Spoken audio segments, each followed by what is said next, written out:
Assalamualaikum warahmatullahi wabarakatuh. Di sini saya Rizky Ramadan dengan NPM 24120053 ingin menjelaskan tentang informasi teknologi konsep dan implementasinya dalam matkul teori bahasa dan automata. Dosen pengampunya yaitu Bapak Diki Abdillah, ST MKom.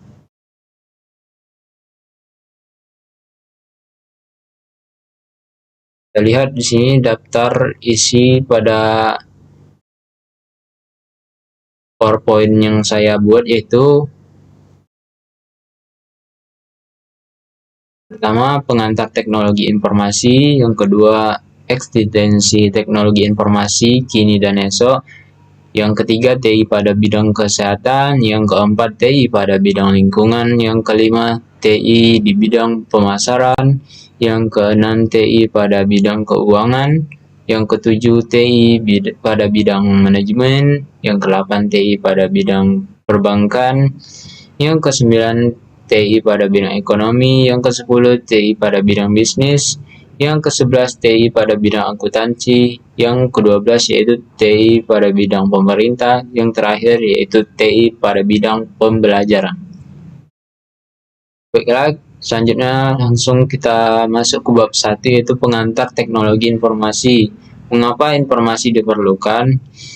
Yang pertama itu kompleksitas tugas, meningkatkannya kompleksitas tugas manajemen modern, respon time, perlunya waktu tanggap yang lebih cepat dan tepat, globalisasi, pengaruh ekonomi internasional yang semakin kuat. Yang terakhir yaitu persaingan bisnis, tekanan akibat persaingan bisnis yang semakin ketat. Itu selanjutnya fungsi dan keuntungan teknologi informasi. 6 fungsi utama yaitu menangkap atau capture, kompilasi catatan aktivitas.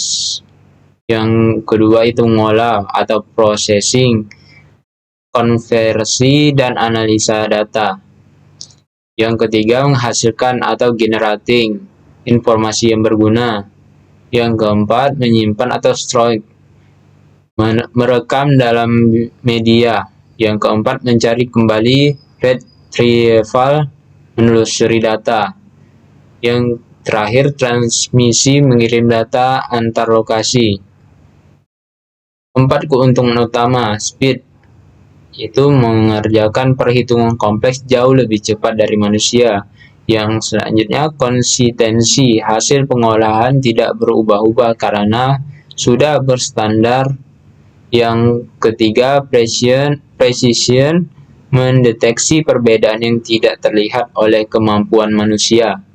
Yang terakhir reliability, hasil lebih dapat dipercaya dibanding pengolahan manual.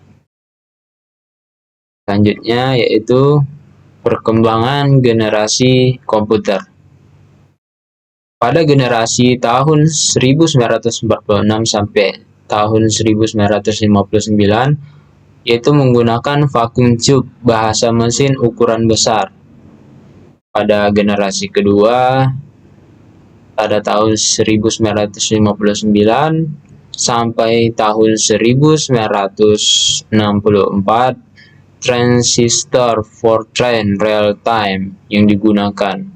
Yang ketiga yaitu pada tahun 1964 sampai 1970 menggunakan integrating circuit multiprocessing visual display.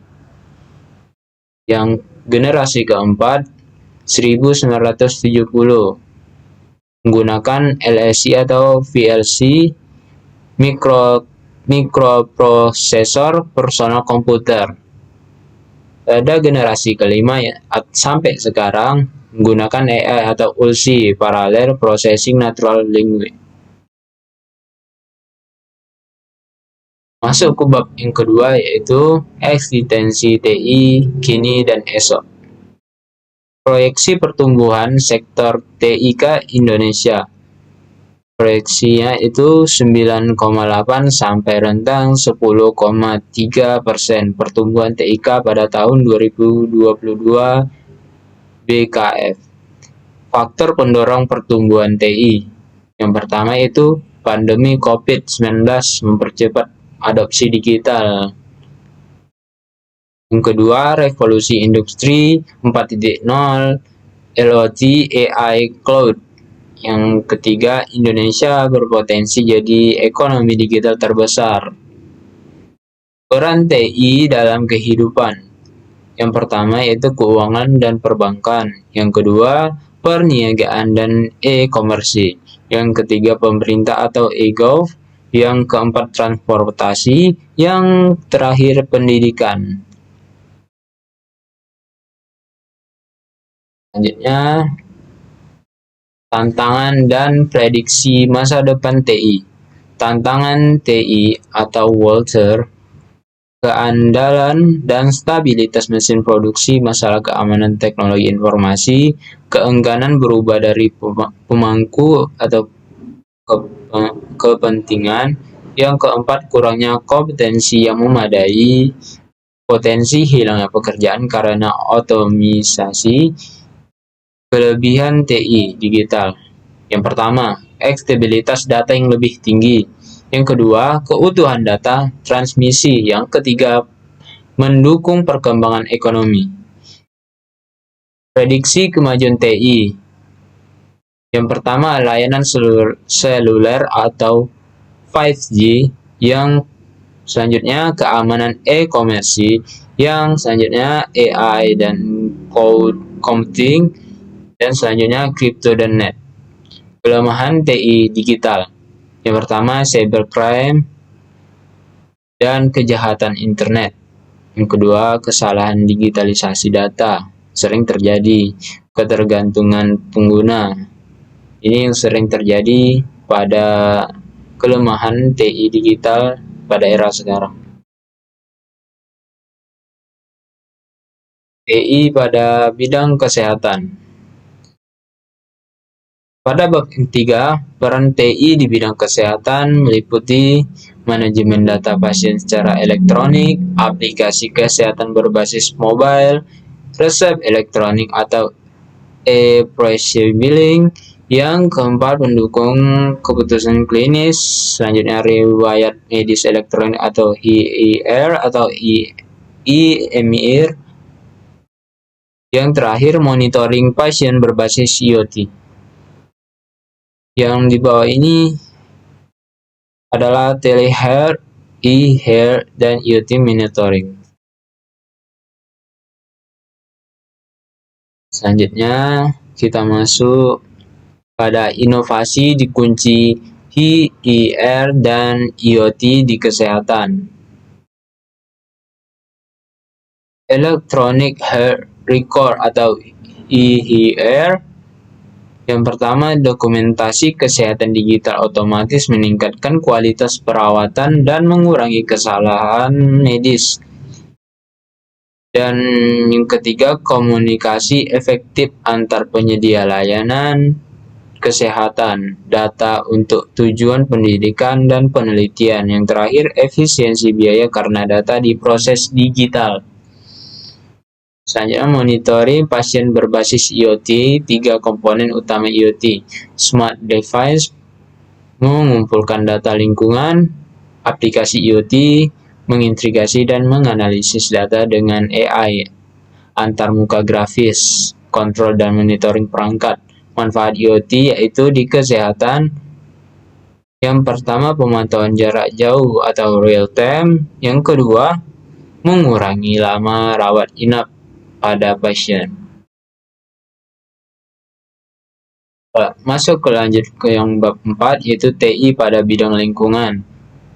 Pemantauan yang pertama, pemantauan lingkungan.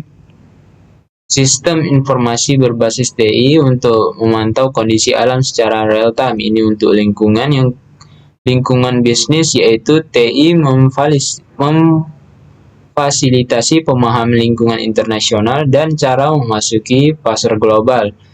Pengelolaan lingkungan, TI membantu strategi pengendalian dan pemulihan lingkungan yang rusak.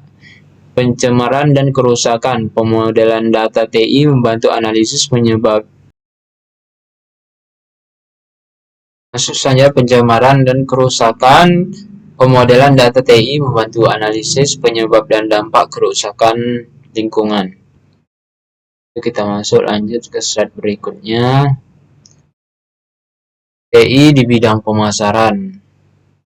Yang pertama, database marketing, operation marketing berbasis data pelanggan yang tersegmentasi. Yang kedua, long tail, pergeseran fenomena pasar dari mass market ke niche market digital. Yang ketiga yaitu AI dan machine learning, kecerdasan buatan untuk personalisasi, rekomendasi, dan prediksi. Yang keempat, deep learning, analisa perilaku konsumen yang sangat kompleks. Masuk yang selanjutnya yaitu TI pada bidang keuangan. Peran TI di bidang keuangan yaitu mendukung kegiatan operasional lembaga keuangan dengan sistem informasi yang handal dan efisien. Yang selanjutnya akuntansi dan TI. Pada akuntansi TI, penggunaan software akuntansi modern menggantikan pencatatan manual yang rentan kesalahan. Yang manfaat bagi bisnis yaitu otomatis proses keuangan, pelaporan real time, dan pengambilan keputusan berbasis data. Sistem online, akses layanan keuangan 24/7 jam melalui platform digital dan mobile banking. TI di bidang manajemen, definisi manajemen dalam konteks TI. Manajemen adalah proses perencanaan, pengorganisasian, pengarahan, dan pengendalian sumber daya organisasi untuk mencapai tujuan efektif dan efisien. Teknologi informasi berperan sebagai enabler utama dalam setiap fungsi manajemen modern.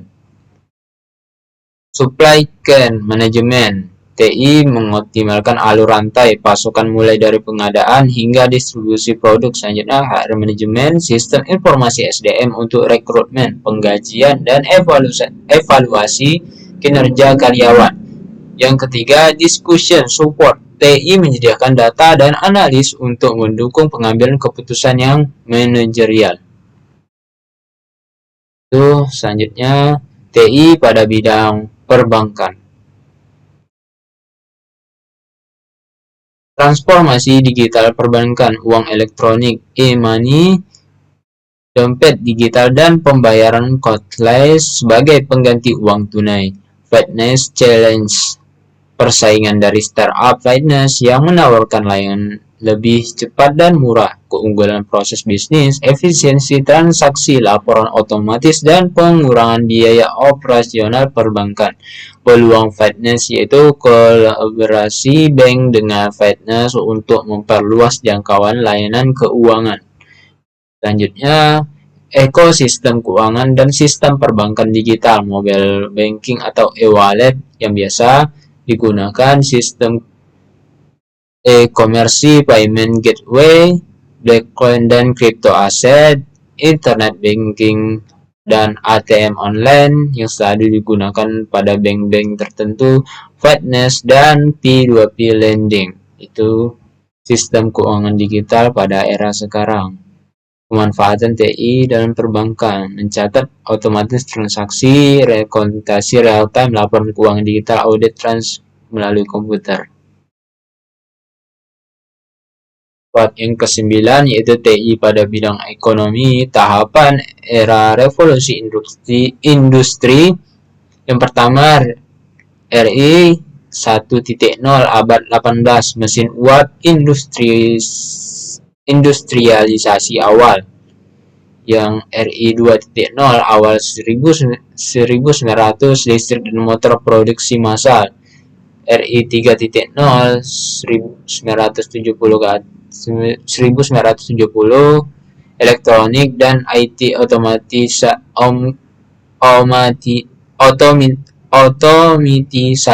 awal. RI 4.0 sekarang IoT, AI, Cyber Physical System. Ekonomi digital dan model bisnis baru. Platform ekonomi, Gojek, Tokopedia, Shopee sebagai model bisnis berbasis platform digital pada era sekarang. subscription model, layanan berlangganan bulanan, tahunan seperti Netflix dan Spotify. Sharing ekonomi, optimalisasi aset menganggur melalui platform digital. TI bidang bisnis. Potensi TI dalam bisnis yaitu memperluas jangkauan pasar secara global, efisiensi melalui otomisasi global, efisiensi operasional melalui otomisasi, marketplace sebagai kanal penjualan baru, analitik data untuk keputusan strategis, CRM untuk meningkatkan kepuasan pelanggan, TI untuk UMKM. Dampak positifnya itu akses pasar jauh lebih luas via marketplace, menggunakan via marketplace. Di sini promosi murah dengan media sosial, manajemen keuangan digital mudah. Faktor penghambat itu keterbatasan SDM dan model investasi TI, literasi digital yang masih rendah pada masa yang sekarang. Kita langsung masuk TI pada bidang akuntansi. Teknologi Informasi Sistem CBIS atau Computer Based Information System sebagai backbone pengolahan data akuntansi. Sistem akuntansi transformasi dari buku besar manual ke sistem ERP yang terintegrasi. Standar akuntansi PCAX dan SAK berbasis IFRS didukung software akuntansi berstandar internasional. Pemanfaatan TI akuntansi e-billing atau e-invoicing, e-audit, dan sistem pajak online mengubah cara kerja akuntan. TI bidang pemerintah. E-government, pemanfaatan TI pemerintah untuk meningkatkan hubungan dengan masyarakat, bisnis, dan antar instansi pemerintah guna layanan publik transparan dan efisien. G2C, Government to Citizen, layanan publik online, informasi kebijakan, pengaduan warga. G2B, Government to Business, perizinan usaha digital, e-procurement, e-tender. G2G, G2G, Government to Government, integrasi data antar kementerian, koordinasi kebijakan. Prinsip good government yang didukung TI, transparansi, akuntabilitas, efisiensi, partisipasi publik, dan rule of law. Selanjutnya itu aplikasi dan implementasi e-government. SIPID, Sistem Informasi Pemerintah Daerah untuk Manajemen Keuangan Daerah. Yang selanjutnya IKTP atau Dukcapil, Sistem Identitas Digital Integrasi secara nasional. OSS, Online Single Submission atau perizinan berusaha terintegrasi. Yang selanjutnya SIAP, Sistem Informasi Administrasi Pemerintah. Ada selanjutnya lapor, layanan aspirasi dan pengaduan online rakyat. Yang selanjutnya itu e-procurement, pengadaan barang dan jasa pemerintah secara elektronik. Selanjutnya TI pada bidang pembelajaran.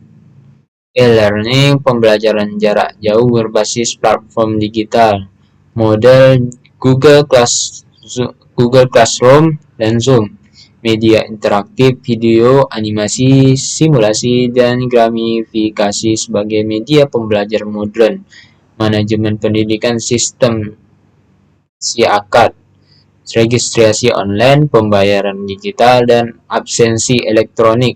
Yang terakhir, penelitian digital, e-survey, e-questionnaire, akses jurnal internasional via database online.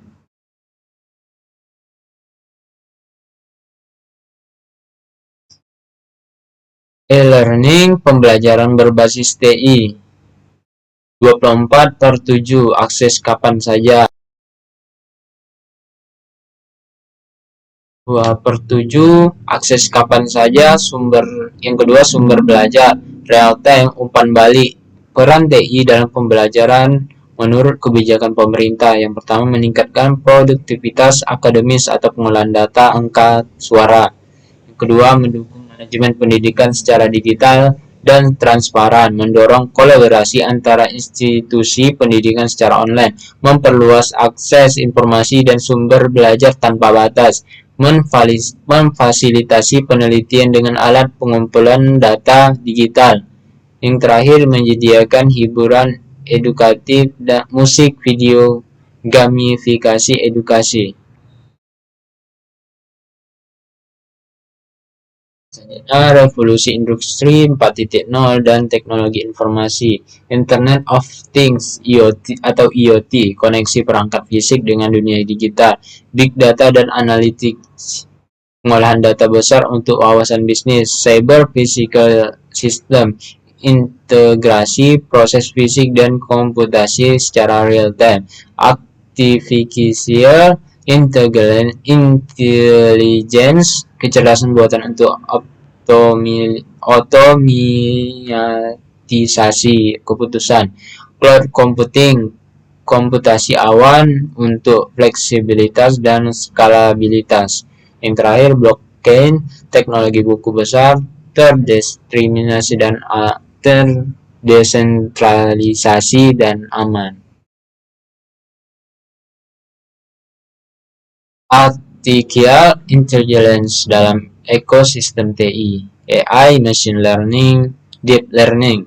AI dalam pemasaran, rekomendasi produk, chatbox, layanan pelanggan, analisis sentimen media sosial. AI dalam kesehatan, diagnosa penyakit, robot bedah, asisten perawat virtual 24 jam. AI dalam keuangan, deteksi penipuan, credit scoring, otomatis robot investor investasi. AI dalam pemerintah, analisis kebijakan, prediksi kebutuhan pabrik, monitoring lingkungan. Sistem informasi berbasis komputer atau CBS, hardware, software, database, jaringan, prosedur, SDM. Perangkat dalam hardware, perangkat keras, komputer, server, jaringan, perangkat output dan output. Sistem pada software, sistem operasi, aplikasi bisnis, database, manajemen sistem, penyimpanan data terstruktur yang dapat diakses secara efisien, dan banyak selanjutnya yang panjang saya.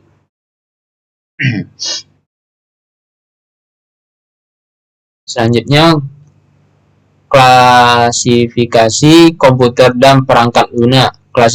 Klasifikasi komputer berdasarkan data analog komputer, data kontinu, data digitalisasi komputer, data angka atau huruf, hybrid komputer, kombinasi keduanya, berdasarkan penggunaan special purpose, masalah spesifik,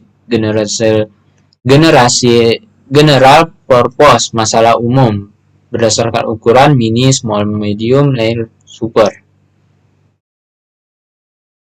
Perkembangan perangkat lunak Gen 1, Backend Analysis Engine, kartu plong, Gen 1, kode biner dan bahasa assembly, bahasa tinggi, Fortran, Basic, COBOL, Pascal, aplikasi paket, Fortran, DBase, Microsoft Office, sistem operasi Unix, MS-DOS, Windows, macOS.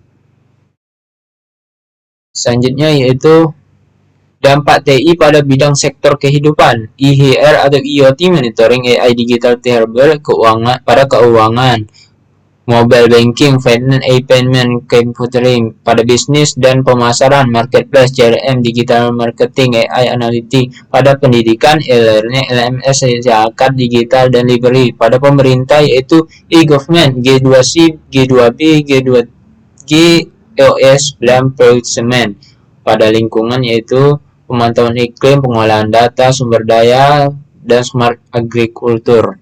Yang masuk selanjutnya itu keamanan dan tantangan era digital, ancaman cybercrime, terorisme cyber dan proteksi sistem, manipulasi data, pornografi dan konten ilegal, kebocoran data pribadi pengguna, penipuan finansial online, cyberbullying, dan ujaran kebencian. Dan teknologi informasi masa depan. Yang pertama, 5G atau Beyond, jaringan generasi kelima dengan kecepatan ultra tinggi, Metaverse atau VR, dunia virtual imersi yang mengaburkan batas, Gen IT, teknologi ramah lingkungan untuk mengurangi jejak karbon industri digital, quantum computing untuk pemrosesan data skala masif, edge computing proses data di sisi pengguna untuk mengurangi latensi dan beban jaringan. Generasi AI yang mampu menciptakan konten teks, gambar, dan kode secara otonom. Masuk selanjutnya, integrasi TI di seluruh sektor kesehatan, manajemen organisasi, pendidikan, keuangan, perbankan, bisnis, pemasaran ekonomi digital, pemerintahan atau e-gov, lingkungan, dan alam. Kesimpulan di sini TI telah bertransformasi dari alat bantu sederhana menjadi tulang punggung seluruh sektor dalam kehidupan modern. Setiap bidang kesehatan, pendidikan, keuangan, pemerintah kini sangat terbantu. Yang ketiga, revolusi industri 4.0 didorong IoT, AI, dan Big Data. Yang keempat, tantangan keamanan cyber, ketergantungan teknologi, dan kesenjangan literasi digital. Yang kelima, masa depan TI sangat menjanjikan. 5G, AI generatif, quantum computing akan terus mengidentifikasi ulang cara kita bekerja dan hidup. Terima kasih telah menonton video saya. Saya ucapkan mohon maaf jika ada salah kata dan perbuatan yang saya buat. Mungkin itu saja yang dapat saya sampaikan. Wabillahi taufiq walhidayah. Wassalamualaikum warahmatullahi wabarakatuh.